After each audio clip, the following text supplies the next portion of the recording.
రాష్ట్ర ప్రభుత్వం ప్రవేశపెట్టనున్న బడ్జెట్లో ఫీజు రీయింబర్స్మెంట్ బకాయిల కోసం 10,000 కోట్లు కేటాయించాలని Telangana BCG AC chairman Jajula Srinivas కోట డిమాండ్ చేశారు.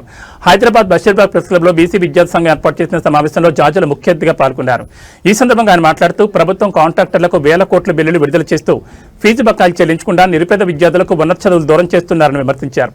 మూసీ సుందరీకరణ కోసం 1,000 కోట్లు ఖర్చు చేస్తున్న ప్రభుత్వానికి ఫీజు బకాయిలను విడుదల చేయడానికి 7,000 కోట్లు లేవని ప్రశ్నించారు. ప్రభుత్వం గత 2 ఏళ్లలో సంక్షేమానికి అభివృద్ధికి ఎన్ని కోట్లు ఖర్చు పెట్టారో శ్వేతపత్రం విడుదల చేయాలని డిమాండ్ చేశారు. ఫీజు బకాయిల విడుదల కోసం బీసీ విద్యార్థి సంఘం ఆధ్వర్యంలో ఈ నెల 15 ఇందిరా పార్క్ ధర్నా చౌక్ వద్ద ఫీజు పోరు దీక్ష చేపట్టనున్నట్లు జాజులు స్పష్టం చేశారు.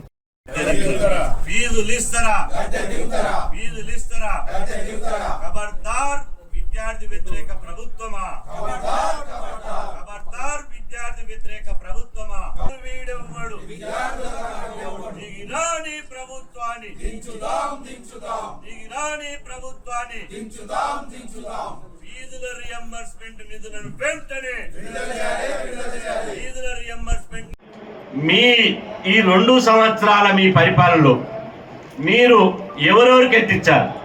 కాంట్రాక్టర్లకు ఎంత ఇచ్చారు? అదేవిధంగా పేద విద్యార్థుల స్కాలర్షిప్లకు ఫీజు రీయింబర్స్మెంట్ ఎంత ఇచ్చారు? సంక్షేమానికి ఎంత ఖర్చు పెట్టారు? దీని మీద ఒక శ్వేతపత్రం విడుదల చేయి. మేము శ్వేతపత్రం విడుదల చేయాలని డిమాండ్ చేస్తున్నాం. మీరు 2 సంవత్సరాల కాలంలోనే ముఖ్యమంత్రి రేవంత్ రెడ్డి గారు 3 లక్షల కోట్ల అప్పు చేశారు. ఈయన పరిపాలనలో ఇప్పటి వరకు 3 లక్షల కోట్ల అప్పు తీసుకొచ్చిండు. 3 లక్షల కోట్లు అప్పు ఈయన తీసుకొచ్చిండు. 8 లక్షల కోట్ల అప్పు కేసీఆర్ తీసుకొచ్చిండు. సగటున ఒక మనిషి మీద తెలంగాణలో 1,76,000 అప్పు ఒక మనిషి మీద వేసారు. మరి 8, 3, 11 లక్షల కోట్లు అప్పు తెలంగాణ రాష్ట్రం వచ్చిన తర్వాత కోట్ల అప్పు చేశారు.